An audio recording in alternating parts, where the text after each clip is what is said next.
Rocky భాయ్ కొత్త సినిమాలో నటించే ఛాన్స్ అంటే ఎవరు మాత్రం కాదంటారు చెప్పండి. పైగా పాన్ ఇండియా సూపర్ స్టార్గా ఎదిగాడు యష్. కేజీఎఫ్ 2 లాంటి బ్లాక్ బాస్టర్ తర్వాత నటిస్తున్న సినిమా అయినా సరే ఓ స్టార్ హీరోయిన్ రాకీ భాయ్కు షాక్ ఇచ్చింది. డేట్స్ ఇచ్చినట్లే ఇచ్చి ఇప్పుడు తూచ్ అనేసింది. కేజీఎఫ్ 2 తరువాత కన్నడ హీరో యష్ ప్రస్తుతం 2 చిత్రాల్లో నటిస్తున్నాడు.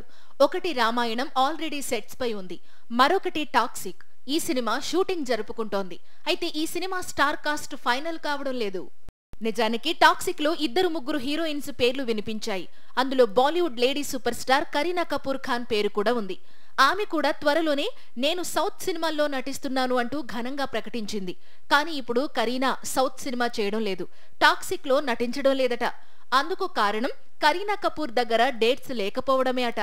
డేట్స్ ఇష్యూ వల్ల కరీనా కపూర్ తప్పుకోవడంతో చిత్ర యూనిట్ ఆల్రెడీ మరో కథానాయిక డేట్స్ కోసం అన్వేషణలో ఉందట. నిజానికి టాక్సిక్ లో యష్ కు కరీనా సిస్టర్ రోల్ చేయాలనుకుంది. ఇప్పుడు ఆ రోల్ ఎవరికి దక్కుతుందో చూడాలి. ఈ చిత్రంలో యష్ కు హీరోయిన్ గా కియారా నటించబోతోంది.